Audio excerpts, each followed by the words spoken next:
नमस्ते सदावत्सल्य मातृभूमि। हम लोग चर्चा करने जा रहे हैं दिल्ली हाई कोर्ट की। दिल्ली हाई कोर्ट ने भारत सरकार के एक उपक्रम को नोटिस किया है जो ड्रग्स कंट्रोल करते हैं। ड्रग्स कंट्रोल करने से मतलब ये है कि जो ड्रग्स एंड कॉस्मेटिक डिपार्टमेंट है उसके द्वारा जो मार्क दिया जाता है और जिसके विषय में मतलब एक्सप्लेनेशन देती है डिपार्टमेंट, उसको नोटिस किया है। मामला गंभीर है।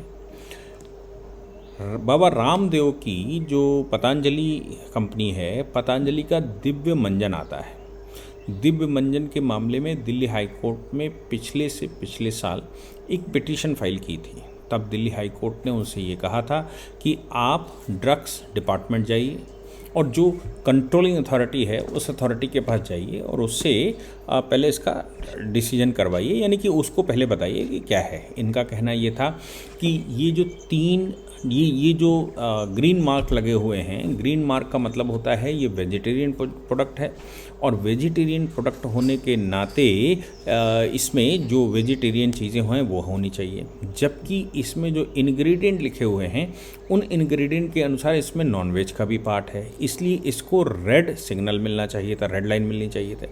लेकिन इसमें ग्रीन सिग्नल पड़ा हुआ है। बाबा रामदेव जी की, या मैं कहूँ कि पतंजलि की वेबसाइट पर भी ऐसा पड़ा हुआ है और पतंजलि के और प्रोडक्ट पर भी ऐसा पड़ा हुआ है। तो उनका कहना था कि ये गलत है और ये लोगों के साथ धोखा है, ये धर्म का मामला है, लोगों का धर्म भंग करना है। हालांकि इस विषय पर, इस इतने पार्टिकुलर विषय पर मेरा एक और विचार है। हमको याद होगा कि कोर्ट में एक केस गया था जिसमें ये कहा गया था कि जो इंग्लिश मेडिसिन आती है, इंग्लिश मेडिसिन के इंग्रेडिएंट में लिखा जाना चाहिए कि इसमें क्या क्या इंग्रेडिएंट है और वो बताना चाहिए कि इसमें वेज और नॉन वेज है, मतलब वेज का कितना पार्ट है और नॉन वेज का कितना पार्ट है।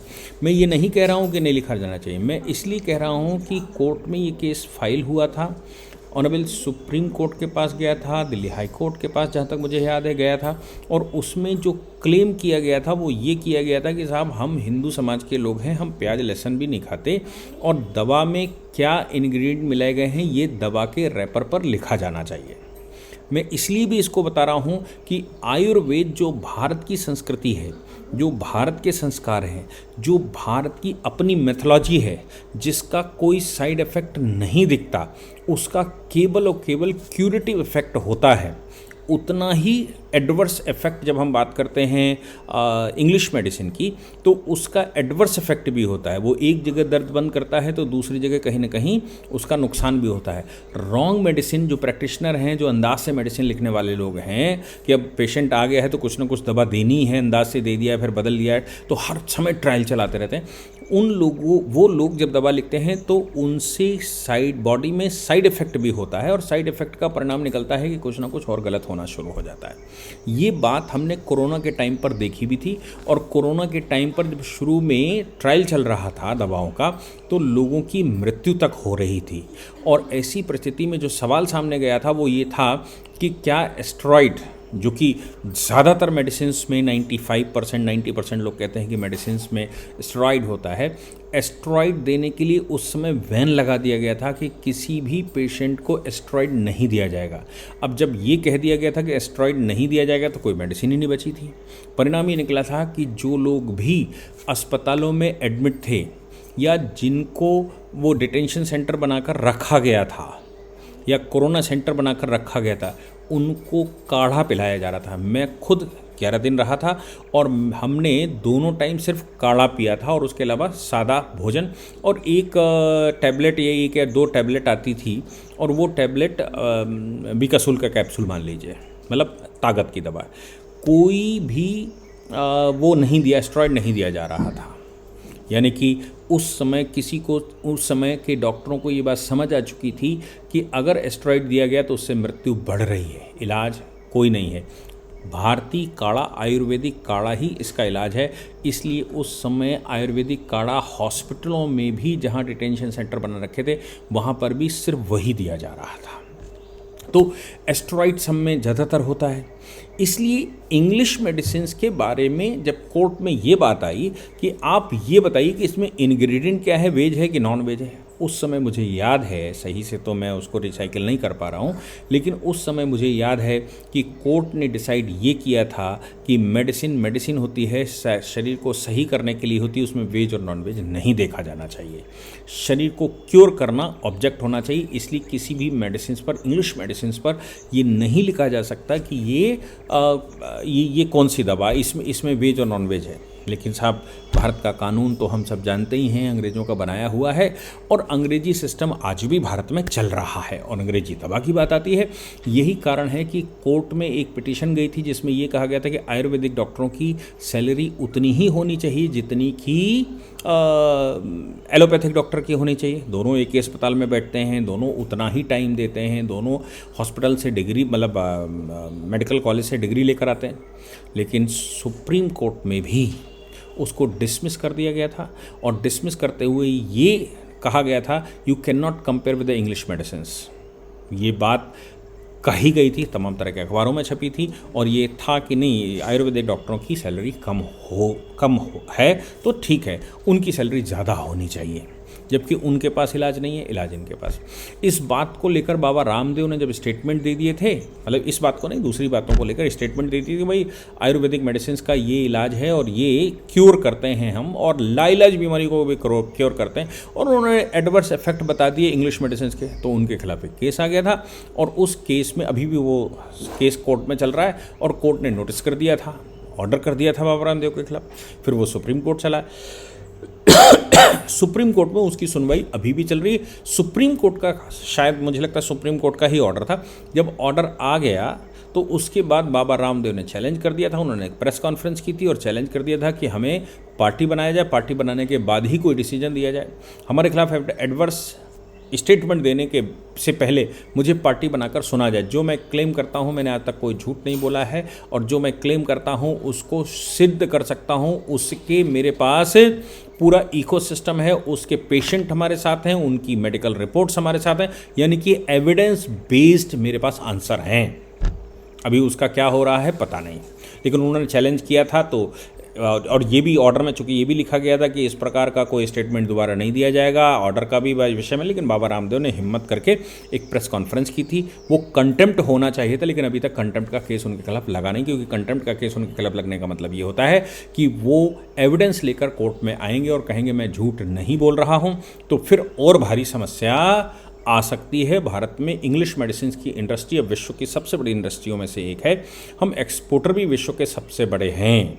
हाँ, वो अलग बात है कि मोदी जी ट्रेडिशनल मेडिसिन को प्रमोट करने के लिए WHO का एक सेंटर गुजरात में खोल चुके हैं, जिसमें वहाँ WHO के जो चीफ हैं वो आए थे, जिनका नाम मोदी जी ने तुलसी भाई रख दिया था, और उसमें 10,000 करोड़ रुपए का इन्वेस्टमेंट लगभग भारत सरकार ने किया था कि ट्रेडिशनल मेडिसिन को एविडेंस बेस्ड यहाँ पर हम प्रूफ करेंगे, और प्रूफ करने के बाद WHO से उसकी मान्यता मिलेगी। उस पर काम शुरू हो चुका है, और पूरे विश्व भर की जो ट्रेडिशनल मेडिसिन हैं, जिसको आप आयुर्वेद भी कहते हैं, वो सारी ट्रेडिशनल मेडिसिन के बारे में वहाँ रिसर्च होकर उसको मिलेगा। यानी कि जिस दिन वो सही से काम करना शुरू कर देगा, उस दिन इंग्लिश मेडिसिन का क्या होगा पता नहीं। ये इसलिए भी आवश्यक है क्योंकि भारत आयुर्वेद का जनक है, भारत आयुर्वेद का प्राण है, और आयुर्वेदिक यानी कि जब हम ट्रेडिशनल मेडिसिन को सिद्ध करेंगे तो उसमें विश्व में सिर्फ भारत ही एक ऐसा देश होगा जो पूरे विश्व को सप्लाई मेडिसिन की करेगा। यानी कि इंग्लिश मेडिसिन के ऊपर अब बड़ा प्रश्न खड़ा होने वाला हो सकता है जिस दिन वो ट्रेडिशनल मेडिसिन निकल कर आएंगी और उनके प्रूफ निकल कर आएंगे। प्रूफ आएंगे कि नहीं आएंगे वो भविष्य बताएगा, लेकिन एक अंदाजा है ये है कि वो आएंगे। यहाँ पर मेरा मानना ये था कि अगर इंग्लिश मेडिसिन पर ये नहीं लिखा जा सकता तो फिर बाबा रामदेव जी का जो आयुर्वेदिक मेडिसिन हैं, क्या उस पर ग्रीन या रेड मार्क का होना आवश्यक है? उन पर क्यों नहीं? ड्रग्स एंड कॉस्मेटिक एक्ट जो कहता है, तो ड्रग्स एंड कॉस्मेटिक एक्ट क्या उन पर लागू नहीं होता जो इंग्लिश मेडिसिन हैं? केवल आयुर्वेदिक मेडिसिन पर लागू होता है? मैं कहता हूँ होना चाहिए, आयुर्वेदिक मेडिसिन पर बिल्कुल होना चाहिए। ये हमारा देसी प्रोडक्ट है, ये हमारे देश का प्रोडक्ट है, ये हमारे देश की आत्मा है। आज भी भारत में 80% लोग जो गांव में निवास करते हैं, वो उनमें से एक बड़ी आबादी आपको ऐसी मिलेगी जो कभी डॉक्टर को एक्सेस करते ही नहीं है, लेकिन उनकी आयु 100 वर्ष की और उससे ज़्यादा होती है।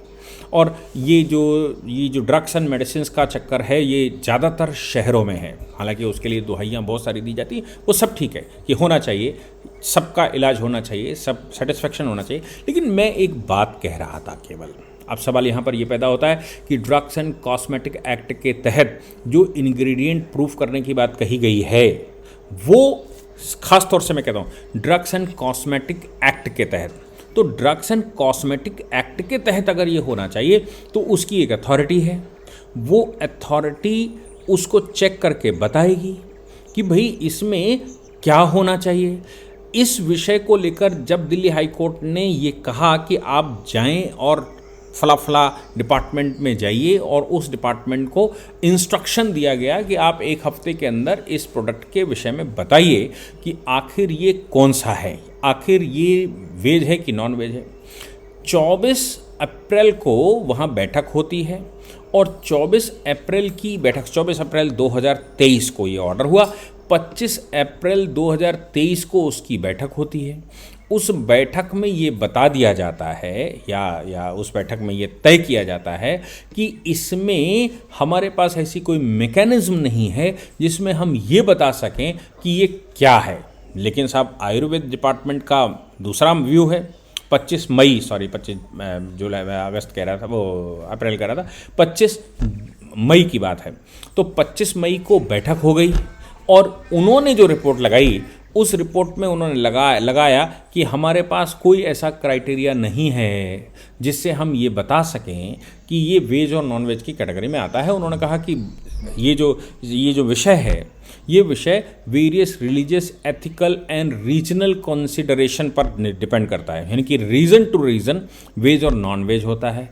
और चूंकि रीजन टू रीजन रिलीजियस धार्मिक भावनाएं उसमें आती हैं, इसलिए हमने एक कमेटी बनाई है, वो कमेटी कॉन्स्टिट्यूट कर दी है, वो आगे का बताएगा, लेकिन अभी तक हम नहीं बता सकते। जब ये जवाब आ गया तो इसके जवाब के विरुद्ध वो श्रीमान जी हाई कोर्ट चले आए। हाई कोर्ट में उन्होंने पिछली वाली का हवाला दिया और बोले आपके डायरेक्शन के अनुसार हम डिपार्टमेंट गए थे और डिपार्टमेंट ने ये रिकमेंडेशन कर दी, ये बता दिया है। और उन्होंने कहा कि साहब हमारे पास कोई ऐसा नियम धर्म नहीं है या हमारे पास कोई ऐसा नियम, हमारे पास कोई कुछ है नहीं ड्रग्स एंड कॉस्मेटिक रूल्स 1945 के तहत जिससे हम इसको डिसाइड कर सकें। तो साहब आप ही इनके ऊपर ये लगाइए, पेनल्टी लगाइए, इनको बंद करिए, अंदर करिए, बाहर करिए, जो भी उन्होंने कहा हो। दिल्ली हाई कोर्ट ने फिर उस डिपार्टमेंट को कॉल किया है कि आप हमारी अदालत में आकर, चूंकि उनकी रिपोर्ट थी इसलिए कहा आप हमारी अदालत में आकर इस पर जवाब दीजिए। CDSCO उसका लेटर आयुष मंत्रालय का था, तो उन्होंने कहा आप हमारी अदालत में आकर जवाब दीजिए कि आखिर ये वेज और नॉन वेज का आपका क्राइटेरिया क्या है। बड़ा चैप्टर खुलने वाला है, बड़ा चैप्टर खुल गया है और मुझे लगता है